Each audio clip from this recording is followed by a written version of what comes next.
प्यारे बच्चों, आज की इस क्लास में हम एक्सरसाइज 1.4 से प्रमेय 1.6 आपको सिखाएंगे, यानी कि थ्योरम 1.6 को हम डिस्कस करेंगे।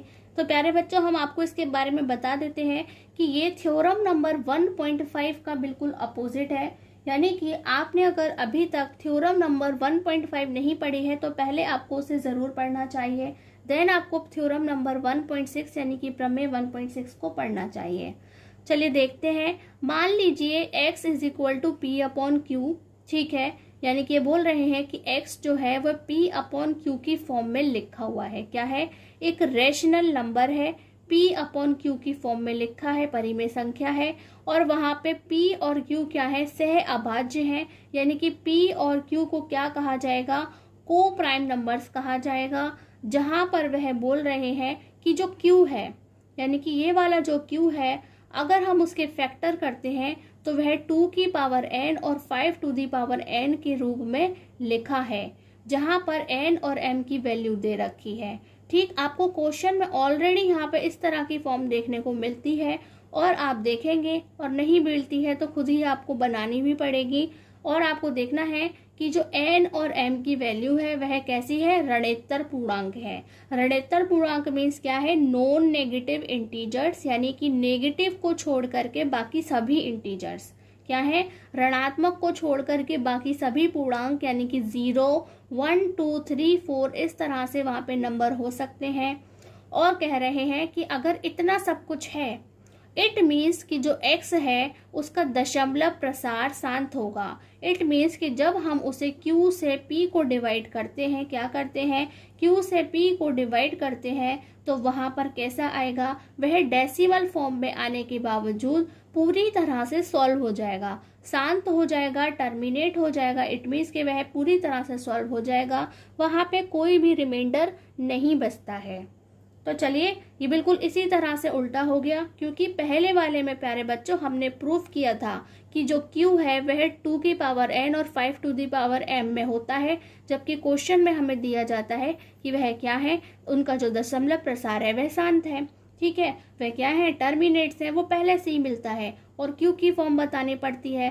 पर प्यारे बच्चों, इस बार Q की फॉर्म आपको पहले से ही मिलेगी, देन आपको बताना होगा कि जो इसका दशमलव प्रसार है, यानी कि जो इसका डेसिमल एक्सपेंशन है वह कैसा है? टर्मिनेट्स है, वह शांत है।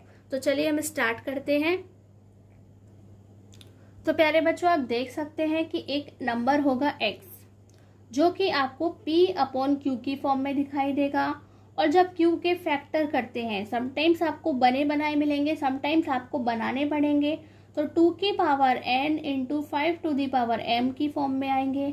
और प्यारे बच्चों, आपको पता है कि n और m क्या है? नॉन नेगेटिव है, यानी कि ऋणोत्तर पूर्णांक है, यानी कि वहां पे नेगेटिव को छोड़ करके सभी इंटीजर्स आएंगे, यानी कि 0, 1, 2, 3, 4 की फॉर्म में इस तरह से वहां पे नंबर्स देखने को मिलते हैं। देन आपको सॉल्व करके बताना है कि ये जो p अपॉन क्यू की फॉर्म है, यहाँ पे जिसके फैक्टर दिख रहे हैं, वह कैसा निकलेगा सॉल्व करने पर? टर्मिनेटिंग। क्या निकलेगा?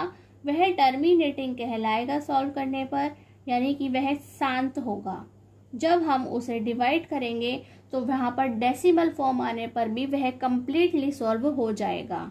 ठीक है, ये आपको बताना है। तो हम आपके सामने एक एग्जाम्पल रखते हैं। तो मान लीजिए ये हमारा एक एग्जाम्पल है x, जिसे हमने p अपॉन क्यू की फॉर्म में लिखा है। तो वह क्या है? 23 upon 2 to the power 3 into 5 to the power 2। ठीक, तो अब हम इसे चेक करेंगे सॉल्व करके पूरी तरह से, क्या वह टर्मिनेटिंग है। तो हमें सबसे पहले प्यारे बच्चों क्या करना होगा कि 2 की पावर 3 कितना होता है? 8। 8th क्लास से ही हमने याद कर रखा है। 5 की पावर 2 क्या होता है प्यारे बच्चों? तो ये भी हमने याद कर रखा है, 25। अब जल्दी से आप 25 की टेबल 8 टाइम्स पढ़ दीजिए। ये हो गया हमारा 200। ठीक प्यारे बच्चों, तो अब हम चेक करेंगे 200 से 23 को डिवाइड करके क्या ये टर्मिनेटिंग या शांत है या नहीं। तो ये पूरा हमें पहले से ही क्वेश्चन में मिला है, हम सॉल्व करके यहाँ तक पहुंचे हैं। अब हम Q से P को डिवाइड करेंगे, हम चेक करेंगे क्या वह डेसिमल फॉर्म में आने के बाद पूरी तरह से सॉल्व होता है, तभी हम उसे क्या कहेंगे, टर्मिनेटिंग, या हम उसे शांत कहेंगे। तो चलिए हम 200 से डिवाइड करके आपको दिखाते हैं।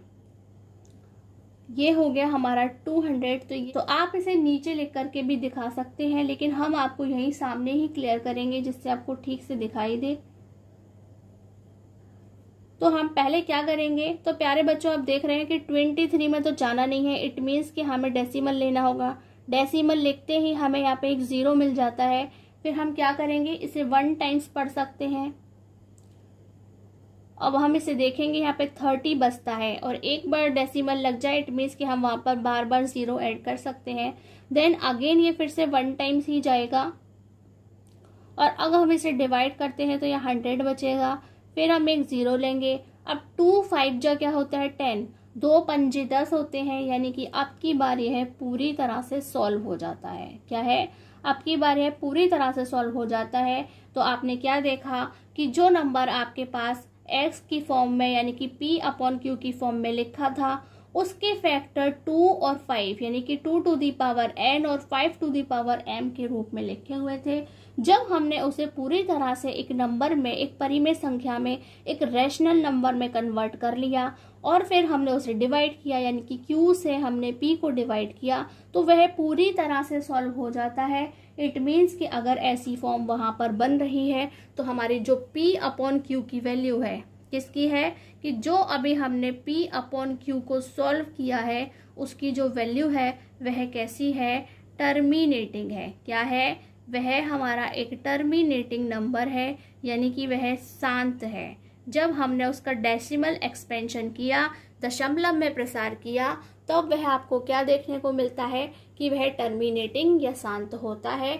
यही क्या है, हमारे थ्योरम नंबर 1.6 है, जो कि थ्योरम नंबर 1.5 का बिल्कुल अपोजिट है।